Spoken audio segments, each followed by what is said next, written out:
Welcome to Unit 3, Strategic Duties. This unit looks at what schools must do at an organisational level to meet their duties under the Equality Act. So far, we've focused on individual disabled pupils, but schools also have responsibilities to plan ahead for disabled pupils collectively. Now, that means making sure our policies, our planning and systems are actively removing barriers, not creating them. We'll explore duties like accessibility planning and the public sector equality duty and what they mean in practice for how schools are led and managed. Now, these duties aren't just for senior leaders. They shape the culture and direction of the whole school, and everyone has a part to play. Before we begin, pause and think about your school improvement priorities this year. Where does equality for disabled pupils feature? And is it showing up in the decisions being made? If you have access to your school's accessibility plan, you may want to keep it to hand as we go through this unit. We'll refer to it a few times when we look at how schools plan to improve access over time. Some schools, particularly maintained schools, academies and pupil referral units, also publish equality information and objectives under the public sector equality duty. If your school does this, you might find it useful to refer to those as well, but don't worry if you don't have them or can't access them. Everything in this session will still make full sense on its own. Let's set out what this unit covers. We'll focus on two key strategic duties. First, the accessibility plan. Every school must have one, setting out how access for disabled pupils will be increased over time. Second, the public sector equality duty. Now, this applies to all publicly funded schools, and for some schools it also includes publishing equality information and setting measurable equality objectives. We'll come back later in this unit to what that looks like in practice. For now, the key point is that these strategic duties don't replace the duty to make reasonable adjustments for individual disabled pupils. That duty still applies, and it is anticipatory. Strategic duties are about planning ahead for disabled pupils collectively, as we said, alongside the adjustments schools make for individuals. Before we go on, let's pause here and think about disabled pupils in your school. When your school plans, say, trips, assemblies, classroom routines or behaviour systems, can you think of an example where adjustments are already built in for disabled pupils? For instance, some schools plan enough time for pupils who use mobility aids to move between lessons, or they adapt lunchtime routines so that quieter spaces are available for pupils who find busy playgrounds quite overwhelming. Now think of one area where barriers may still be present. That might be a school trip where the transport hasn't been checked for accessibility, or a lining up routine that doesn't take account of pupils with physical or sensory impairments. If you're watching with colleagues, pause the video and share your examples. If you're on your own, jot down one positive example and one area where barriers may still need to be removed. This exercise is about noticing patterns, asking the right questions and thinking ahead. And that really is the starting point for understanding your school's strategic duties.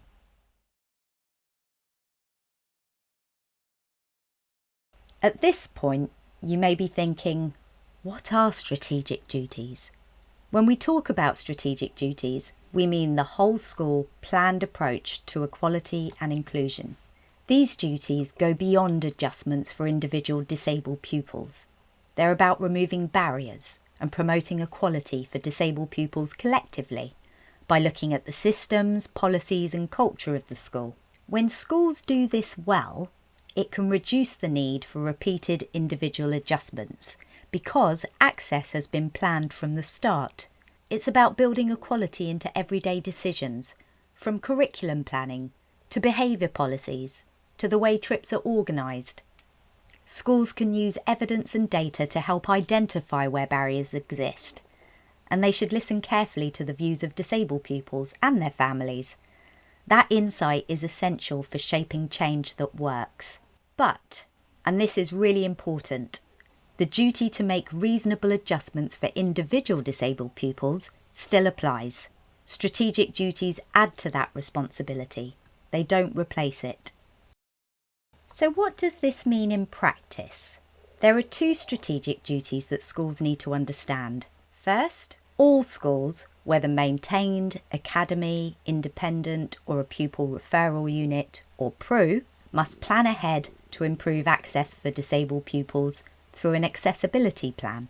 Second, publicly funded schools, that's maintained schools, academies and PRUs, must promote equality for disabled pupils under the Public Sector Equality Duty, often shortened to the PSED.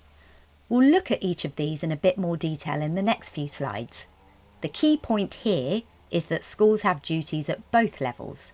They're required to plan strategically for all disabled pupils and to make reasonable adjustments for individual pupils where needed.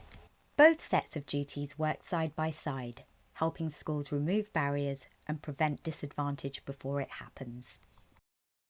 We've just talked about how all schools must plan ahead to improve access for disabled pupils through an accessibility plan. Time for a quick knowledge check. Here's a quick question to check our understanding. Which of these is not an aspect of an accessibility plan? Is it A, improving curriculum access for disabled pupils? For example, adapted teaching methods. Is it B, enhancing the physical environment for disabled pupils, such as installing ramps or lifts? Or is it C, providing accessible information for disabled pupils, for instance, large print materials? Or finally, is it D, making adjustments for an individual pupil with autism, for example, giving extra time in exams? What do you think? The correct answer is D, making adjustments for an individual pupil with autism. That comes under the reasonable adjustments duty, which applies to individual disabled pupils and is anticipatory, meaning schools need to think in advance about what a pupil might require. An accessibility plan, by contrast, is about planning ahead for disabled pupils collectively, over time. The other three options, A, B and C, are the key areas every accessibility plan must cover, and we'll come back to those shortly. The key message to take from here is this: accessibility plans are about planning ahead at school level, not one-off adjustments for individual pupils. Let's start by understanding what an accessibility plan actually is. An accessibility plan is a statutory requirement under the Equality Act, and every school must have one. It's a planned approach to increasing accessibility for disabled pupils over time. The duty applies to all schools, state, academy, independent and pupil referral units. It also extends to early years and sixth form provision, where that provision is made in a school. The responsible body, be it the governing body, the academy trust, the proprietor or the local authority, is legally accountable for meeting these duties.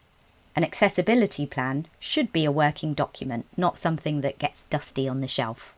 It should show clearly how the school will take steps to increase accessibility for disabled pupils as part of its wider planning. So what does the law actually require when it comes to your school's accessibility plan? Well, every school must have a plan that covers a 3-year period. These run from the 1st of April of specific years: 2024, 2027, 2030 and so on. Is in writing, is implemented and is reviewed during that 3-year period and revised as necessary. Schools must also have regard to the need to allocate adequate resources for implementing the plan and ensure that information about the plan is included in the school's SEN information report. That applies to maintained schools, academies and maintained nursery schools. Independent schools aren't covered by this duty, although many do choose to publish their plans on their websites. Each of these is a legal requirement, but they're also practical steps that help schools plan and review accessibility as part of everyday school life. By now, you'll have heard me say this more than once, and that is deliberate, I promise. Every school must have an accessibility plan. This is the point where we pause to think about what that actually means in your own school. Can you find your school's plan? Or do you know who you could ask to find out where it is? If you can see it, what does it include? And how is it helping to increase access for disabled pupils over time? If you're watching with colleagues, you might like to pause the video at this point and talk about it together. Think about where your plan is kept, what's on it, whether it's making a difference, and when it's next due for review. You might also want to discuss how staff can feed in ideas or reflections when the plan's next updated.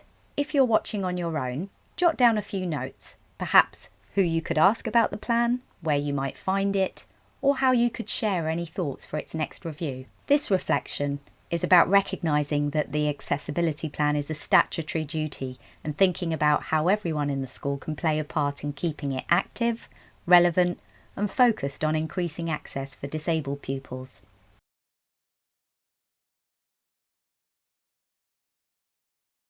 Accessibility plans must set out how schools will increase access in 3 areas. 1. Curriculum. How learning and participation are organised, what is taught, how it's taught, and how disabled pupils take part in classroom and wider school life. 2. Physical environment. That's the school's buildings and grounds, but also how these are used so that disabled pupils can take advantage of education and related services, for example acoustics, lighting, furniture and layout. This covers both inside and outside spaces. 3. Provision of information. How information that's normally provided in writing for pupils who are not disabled is made available to disabled pupils within a reasonable time and in accessible formats. These are the 3 strands of an accessibility plan under the Act. We're going to look briefly at each of them in the next few slides. Let's delve into the first of those 3 strands, curriculum access.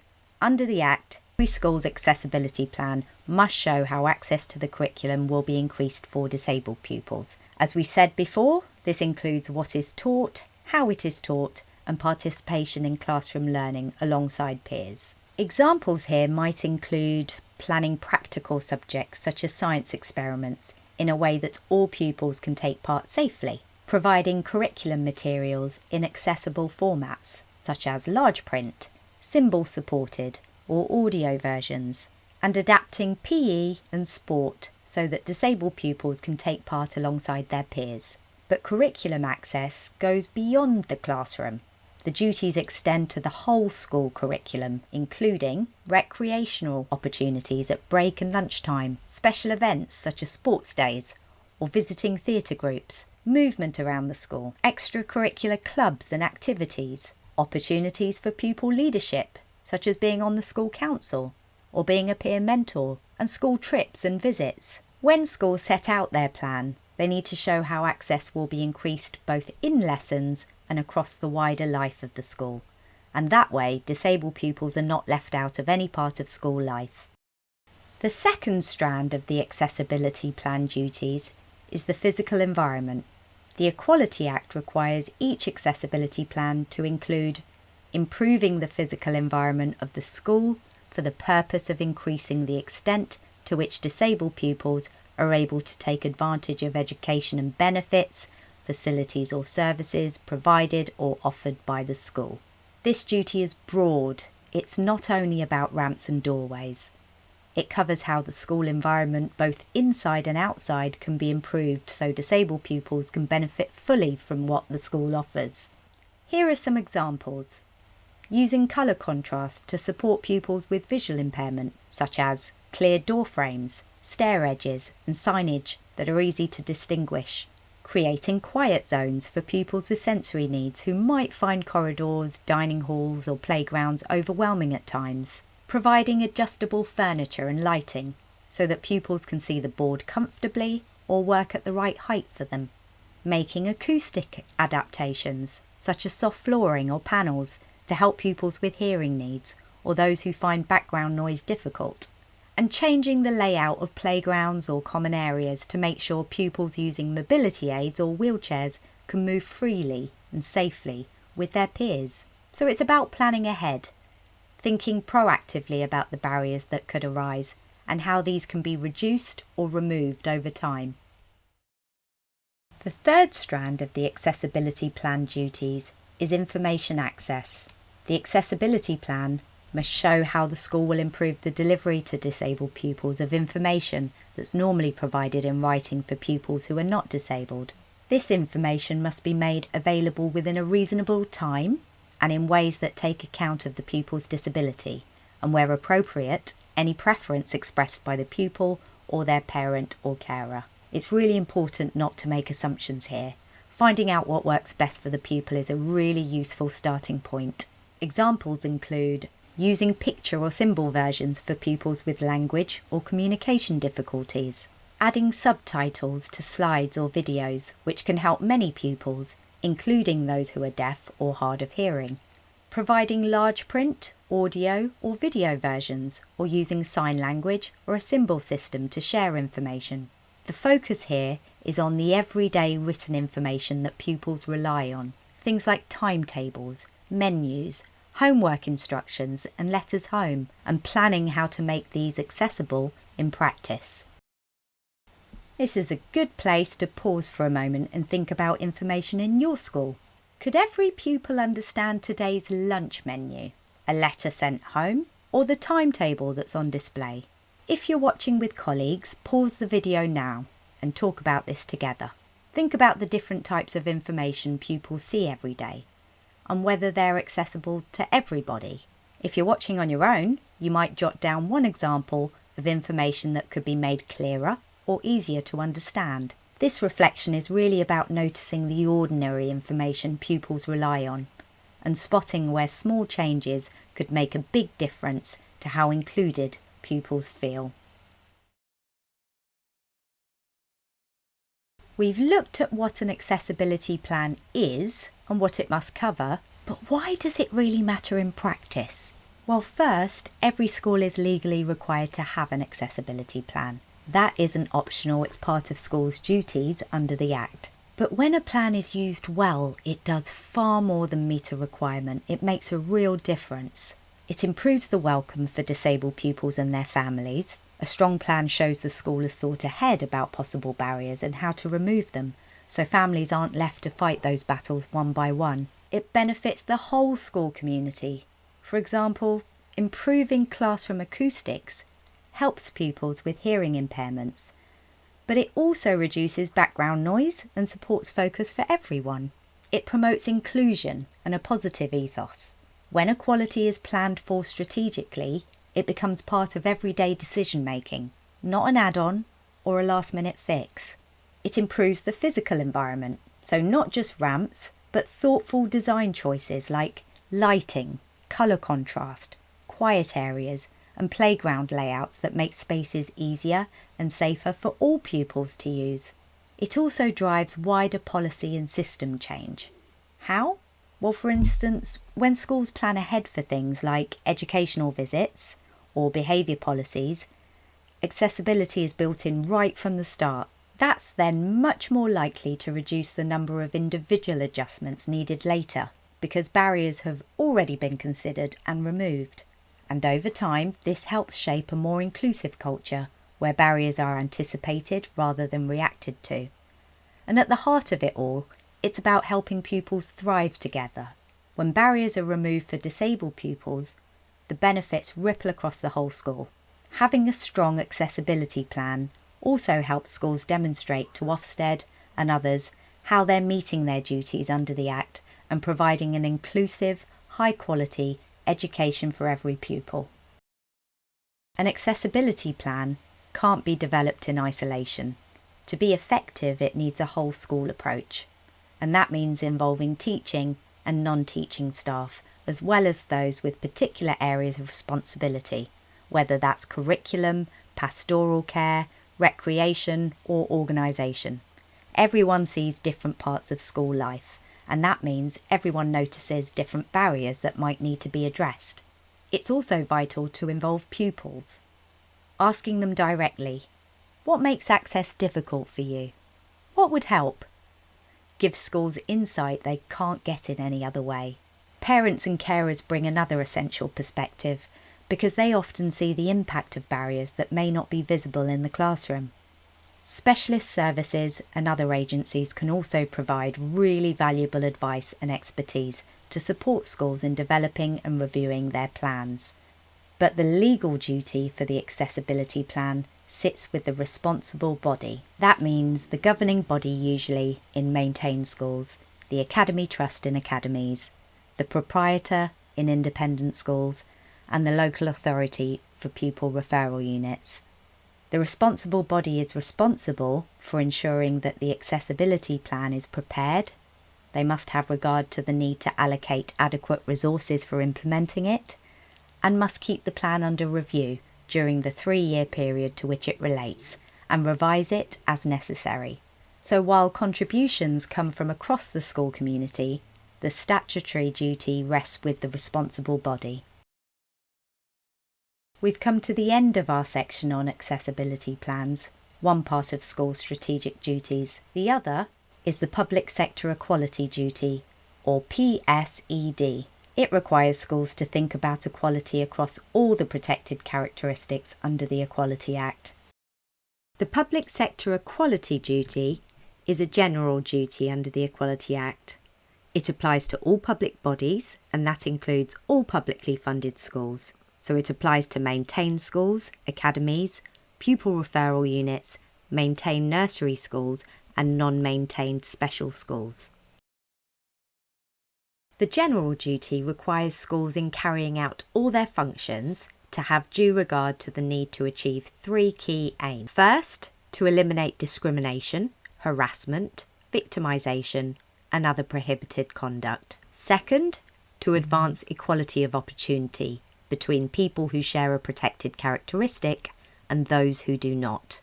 And third, to foster good relations between different groups.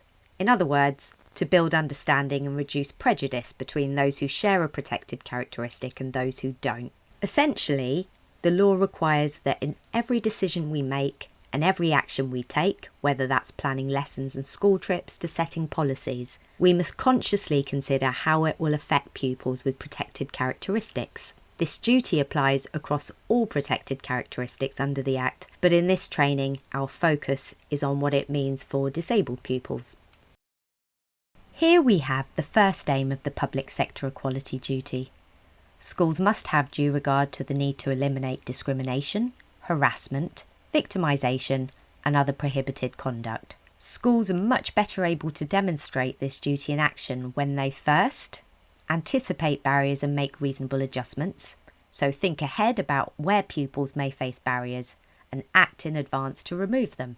That could mean adapting lesson formats, timetables or resources before those issues arise, or providing an additional aid or service where that's a reasonable step to remove a disadvantage. And remember, at times, the Act expects schools to treat disabled pupils more favourably than others to prevent them from being placed at a disadvantage. Second, check policies and practices. Policies must not be applied in ways that result in discrimination. So, a rule requiring every pupil to stand silently in assembly could disadvantage some disabled pupils. When applied without adjustment, that could amount to indirect discrimination. So the duty requires schools to anticipate this risk and allow for reasonable adjustments. For instance, allowing a pupil to sit or participate in a different way so that they're not put at a disadvantage. Third, train staff to understand and meet duties. The legal duty itself sits with the responsible body, which is accountable for the actions of its employees and agents. But teachers also have professional duties, as we've discussed before, under the teachers' standards to act within statutory frameworks which include the Equality Act. And that's why a whole school approach is absolutely essential. Every interaction in the classroom, on the playground, in the office or around the site can either uphold or undermine equality duties. Teachers and support staff contribute through classroom practice. Office and premises staff through how accessible information and environments are. Lunchtime supervisors and volunteers through how activities and play are organised. Training ensures everyone understands how their role supports the responsible body in meeting its legal duty. Fourth, ensure school policies are consistent with Equality Act duties. Behaviour and exclusion policies are really common examples of where discrimination can arise, but this applies right across school life. Admissions, attendance, uniform, curriculum, trips and clubs. The responsible body must make sure policies are written and applied in ways that avoid discrimination, and that reasonable adjustments are anticipated within them. Here's a simple example. A blanket no devices rule may place a disabled pupil who relies on a communication aid at a substantial disadvantage. In that case, the Act requires the responsible body to take reasonable steps to avoid that disadvantage. The rule can't be applied in a way that discriminates against the pupil. A key point is this: eliminating discrimination is a statutory duty. Schools show they're meeting it by planning ahead, reviewing policies, and ensuring that everyone in the school community understands how their actions help the responsible body comply with the law. This slide focuses on the second aim of the public sector equality duty, that schools must have due regard to the need to advance equality of opportunity between disabled pupils and those who are not disabled. Schools are better able to show they're meeting this duty when they: first, identify and reduce disadvantage. Use the information you already collect to see where disabled pupils may be experiencing disadvantage. This could include higher rates of absence, exclusions, lower attainment or reduced progress compared with peers starting at the same point. And once those patterns are clear, the school must take action to reduce the disadvantage. Everyone has a role to play here, not just the school SENCO. Senior leaders and governors review this information and monitor progress.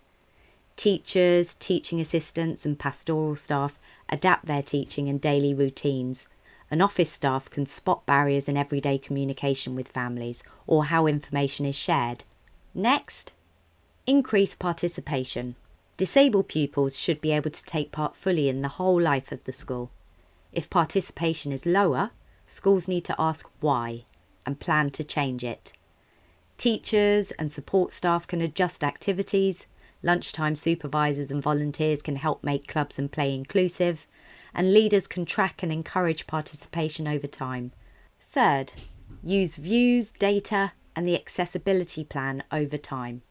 This isn't a one-off exercise. Schools should listen to disabled pupils about what helps and what makes things harder. Parents, carers, and staff at every level, including external specialists, can all highlight barriers, and bringing that qualitative evidence together with your data on attainment, progress, exclusions, attendance, and participation gives a really rich picture. That information should inform the school's accessibility plan, which can then be reviewed and refreshed regularly, and that ensures barriers are being reduced systematically over time. Here's an example. A pupil with fatigue and sensory sensitivities doesn't attend after school clubs because they're quite noisy and they always run at the end of the day. The school introduces a quieter lunchtime club, provides clear visual information about what to expect, and offers a short try it slot. These reasonable adjustments increase the pupil's participation and show what it looks like to take active steps to open up opportunities. Now we look at the third aim of the public sector equality duty. Schools must have due regard to the need to foster good relations between disabled and non-disabled pupils. Schools are better able to show they're meeting this duty when they promote understanding and address prejudice. So this means taking active steps to challenge stereotypes and to promote positive attitudes towards disability. So this might happen through the curriculum, assemblies, displays, role models, or staff training. It also means responding promptly when prejudice or harassment occurs so that pupils are protected and it's clear such behaviour will absolutely not be tolerated. Involve pupils and families. Relationships are much stronger when disabled pupils and their families are directly involved in shaping school life. Bringing their perspectives into decisions and activities builds trust, makes inclusion real, and helps reduce stigma, because pupils and families can see that their voices are valued and acted upon. Embed inclusive values in school culture and practice. Fostering good relations isn't just a one-off. It's about the everyday culture of the school, from the welcome at the school gates, to the language used in classrooms, to how difference is represented in displays and events around the school. Policies and routines set expectations, but it's the day-to-day actions of staff and volunteers that really show pupils that difference is respected and valued. Here's an example. Schools might help foster understanding by explaining that reasonable adjustments are about removing barriers so that disabled pupils are not placed at a substantial disadvantage, rather than about giving anyone special treatment. And using this kind of shared language across lessons, assemblies and everyday routines is just one way schools might embed inclusive values in their culture and practice. We've used the phrase having due regard a few times already now, so let's pause to unpack what that actually means in practice. Under the public sector equality duty, schools must consciously think about equality and the potential impact of their actions on disabled pupils whenever they're making decisions. It's not enough to have good intentions. The responsible body must be able to show that equality considerations have formed part of the decision-making process. Having due regard includes 4 key elements. First, the impact of policies and practices. Schools need to consider how any policy or practice could affect disabled pupils.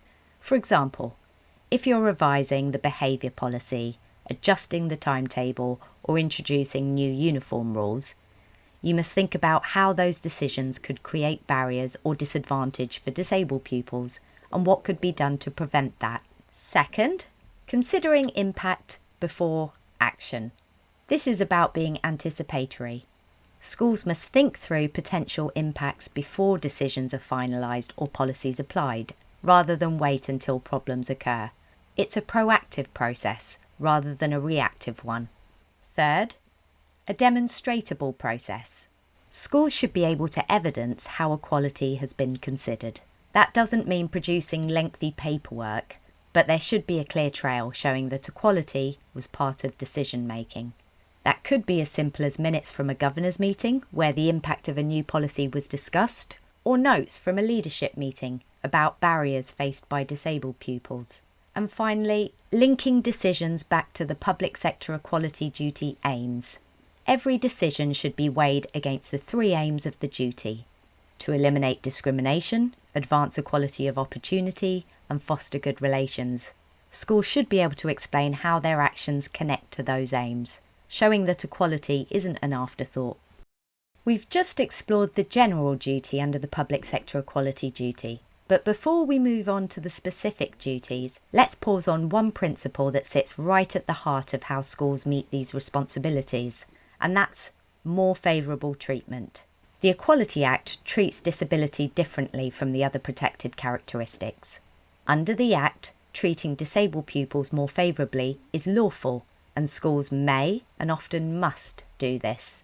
This isn't discrimination against non-disabled pupils. In fact, it's often the only way to remove barriers and to advance equality of opportunity. In Unit 2, we looked at how this principle applies to individual pupils through the duty to make reasonable adjustments. Here, we're thinking about how it also underpins your strategic duties, accessibility planning, and the public sector equality duty, where the emphasis is on groups of disabled pupils. The examples on this slide show what that can look like in practice. Providing additional rehearsals for disabled pupils illustrates meeting accessibility planning duties to increase access to the curriculum.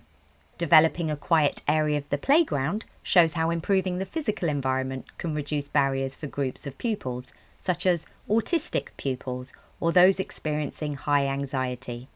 So the key point here is this: more favourable treatment is not an add-on, it's part of the legal framework.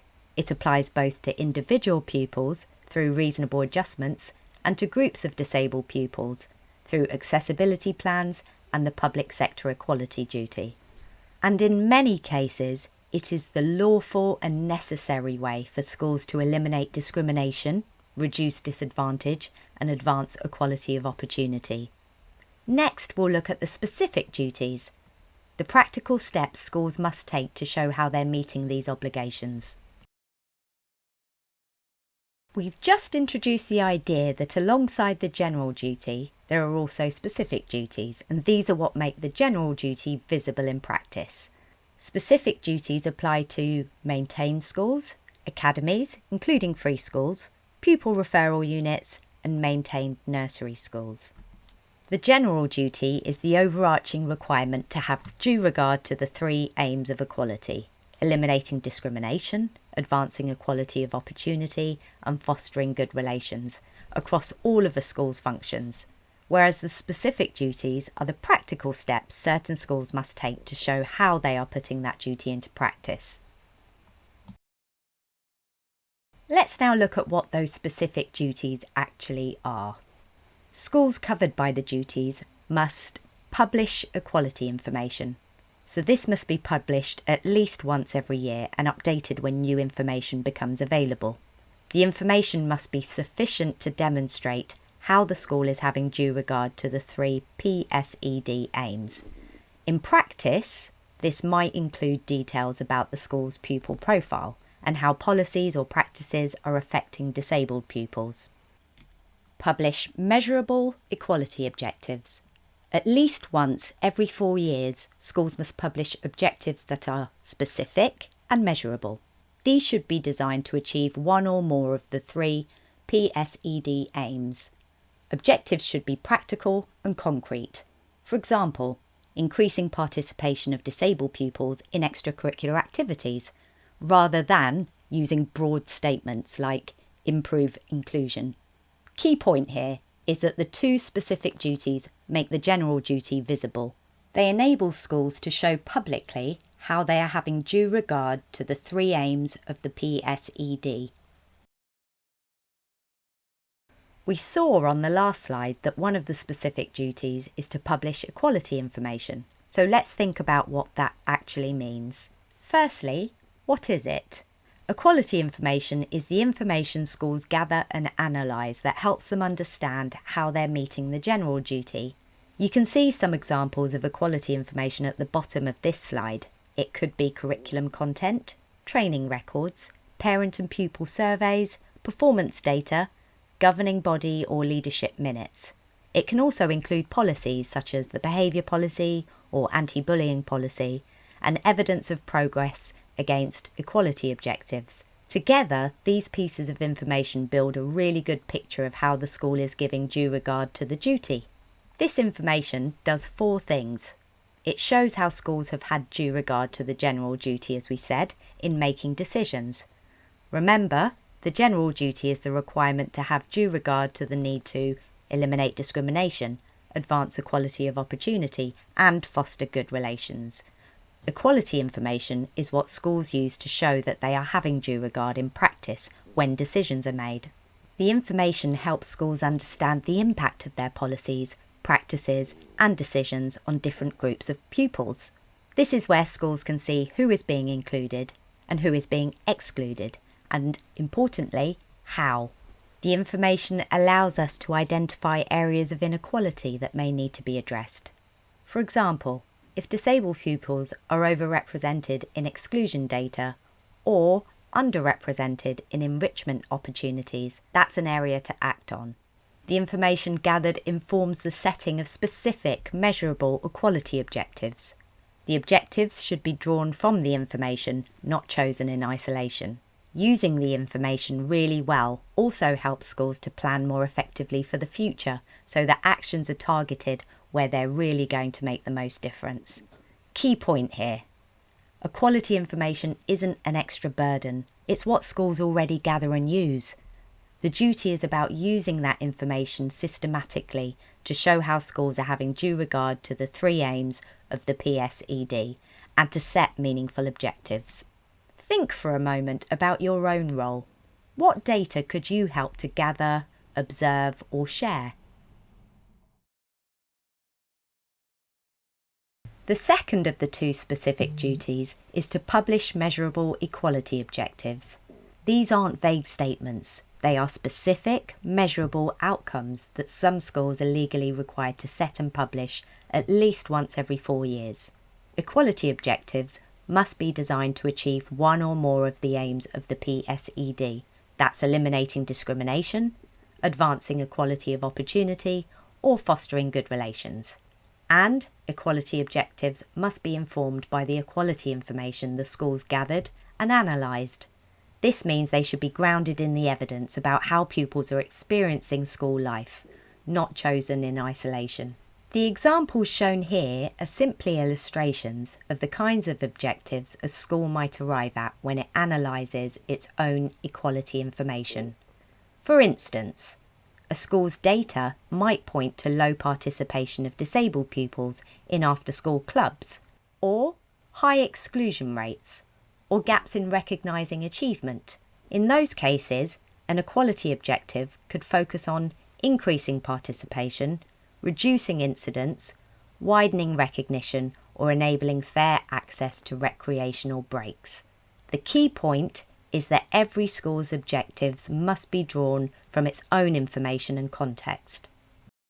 We've looked at what equality information is and what equality objectives are. This slide sets out the publication requirements. Equality information must be published no more than a year after the previous information was published. It can be updated more frequently or when new information becomes available. Equality objectives must be prepared and published no more than 4 years after the previous objectives were published. Both equality information and equality objectives must be accessible to the public. In practice, this usually means publishing them on the school website.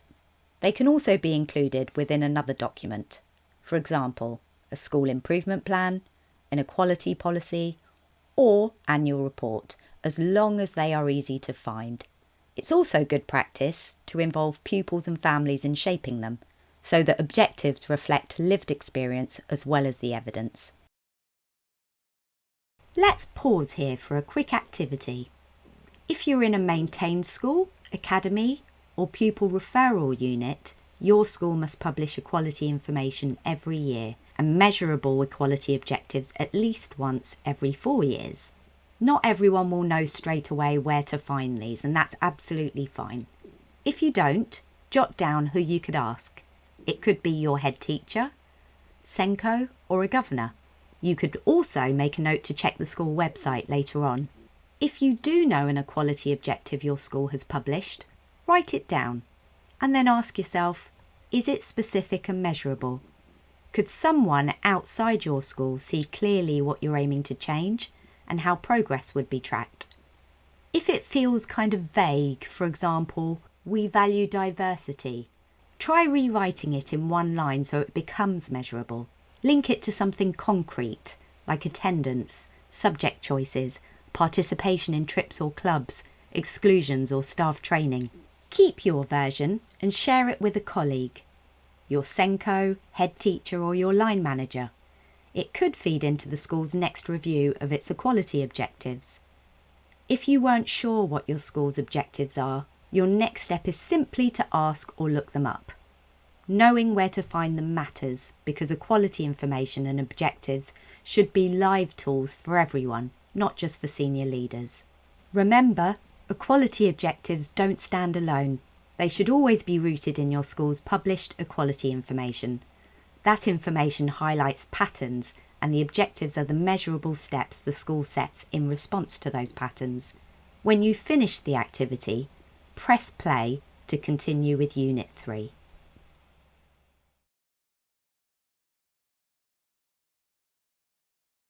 We've spent time looking at schools' duties under the Equality Act towards disabled pupils, but those aren't the only statutory responsibilities that schools hold. Schools also have wider duties under the Children and Families Act 2014. These relate specifically to pupils with special educational needs, though in practice, many of those pupils will also meet the definition of disability under the Equality Act. It's important to see how these two frameworks, the Children and Families Act and the Equality Act, sit alongside each other and kind of interlock. The next few slides pick up 3 examples of these wider duties. publishing the SEN information report, cooperating as local partners with the local authority, and meeting wider Equality Act duties to staff, parents, and the community. Looking at these together shows how the different statutory frameworks connect and how schools are expected to fulfil them in a joined-up way. One of the key statutory publication duties under the Children and Families Act is for schools to publish an SEN information report on their website. Most schools also publish an SEN policy alongside this, and that sets out their broader approach to special educational needs. The regulations say the SEN information report must include information as to 4 things: how disabled pupils are admitted, the steps taken to prevent disabled pupils being treated less favourably, the facilities provided to assist access, and the school's accessibility plan, which is in itself a duty under the Equality Act. Now, because the report must cover both the accessibility plan and wider arrangements for disabled pupils, it's a clear way of showing how the Children and Families Act and the Equality Act sit alongside each other. The SEND Code of Practice underlines this link. It advises that reasonable adjustments and access arrangements should be considered as part of SEN planning and review. So, where a pupil is covered by both SEN and disability legislation, the duty to make reasonable adjustments under the Equality Act should be addressed through SEN planning. That helps avoid duplication, but more importantly, make sure barriers are identified and removed in a joined-up way. It's a really good example of how the two frameworks complement each other, with individual duties like reasonable adjustments working alongside strategic duties like accessibility plans to remove barriers and increase participation. Another wider duty under the Children and Families Act is that schools are named as local partners and placed under a duty to cooperate with their local authority in its SEND duties. In practice, this means anticipating the need to cooperate. So what does that look like day to day? Well, it includes helping to identify disabled children and young people, signposting families to the local offer and to local sources of support, respecting and listening to the views and wishes of children, young people and their parents and carers, and involving them in decisions that affect them. It also means working with local partners so that pupils achieve the best possible educational and wider outcomes. This duty to cooperate under the Children and Families Act sits alongside schools' duties under the Equality Act, and together they shape how schools work with their local authority and partners, while also removing barriers and preventing discrimination for disabled pupils. So far, we've focused on how the Equality Act applies to disabled pupils, but schools also need to be aware of some wider aspects of the Act that apply to them as organisations. Employment. As employers, schools must not discriminate against staff or applicants across all the protected characteristics, including disability. This covers recruitment, promotion, pay, training, and dismissal. Provision of services. Schools don't only educate pupils, they also provide services to the public, and that includes disabled parents, carers, visitors, and community users of the site. The Equality Act applies here too, so schools must make reasonable adjustments. For example, ensuring parents with mobility difficulties can access parents' evenings, or that written information is available in accessible formats. Other protected characteristics for pupils. Although our training has focused on disability, schools must also apply the Equality Act to protect pupils from discrimination on the grounds of the other protected characteristics.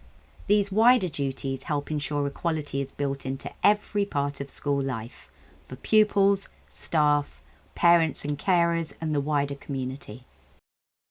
As we conclude Unit 3, let's pull together the key takeaways from this unit. Accessibility plans are a statutory duty. They must be written, implemented, and new plans prepared every 3 years. Each plan must cover the 3 strands: the curriculum, the physical environment, and information for disabled pupils. An accessibility plan should be a living document, one that helps the school remove barriers over time. Alongside this sits the public sector equality duty. Publicly funded schools must publish equality information each year and set specific, measurable equality objectives at least once every 4 years.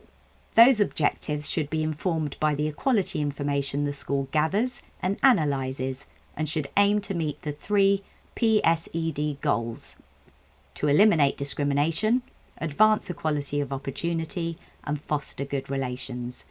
The common thread between accessibility plans and the public sector equality duty is anticipation and planning ahead, thinking about disabled pupils as a group, both those already on roll and those who will join in future, so disadvantage is avoided rather than reacted to. The Equality Act duties and the Children and Families Act duties sit alongside each other, working together to drive a whole school planned approach to removing barriers. It's now time to put everything we've covered into practice. Take a few minutes to locate your school's accessibility plan, or make a note of where you'll find it, or who you can ask if you're not sure. You can return to this activity at any stage. As you read the plan, ask yourself these questions, and if possible, make some notes. Does the plan address all 3 strands: curriculum, physical environment, and information? Are the planned actions anticipatory? Meaning, are they planned in advance to remove barriers before problems arise? Where could the plan go further to increase participation and inclusion for disabled pupils? How were disabled pupils, their families and staff involved in shaping the plan? What insights were gathered, and what could strengthen that process next time? So when you're ready, pause the video to complete the activity. You can press play once you're ready to move on. Now that you've jotted down your reflections, don't leave them on the page. If you found your school's plan, share your notes with a colleague, maybe your SENCO, your head teacher, or a member of the senior leadership team. If you couldn't find the plan, make a point of asking where it is and feedback what you've learned. Use what you've written to contribute to your school's next review of the plan. So the barriers you've noticed and the ideas you've suggested are built into future actions. The key point here is that your notes can help strengthen the accessibility plan and use it as a living tool for inclusion rather than just something that sits on the shelf. You've reached the end of this unit. Thank you for taking the time. Understanding these duties under the Equality Act is an important step in making sure disabled pupils are not at a disadvantage in school.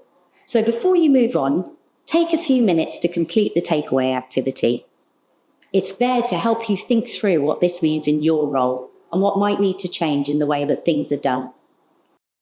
When schools get this right for disabled pupils, it often leads to stronger, more inclusive practice for everyone.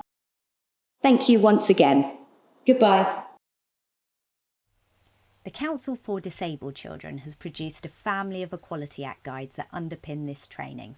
They're grounded in legislation and statutory guidance and provide explanations, examples and practical tools for schools and settings.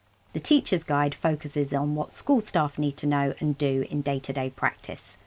The Guide for Governors and Trustees sets out the strategic responsibilities of the governing body or academy trust, whoever the responsible body is under the Act, and includes helpful checkpoints for review and accountability.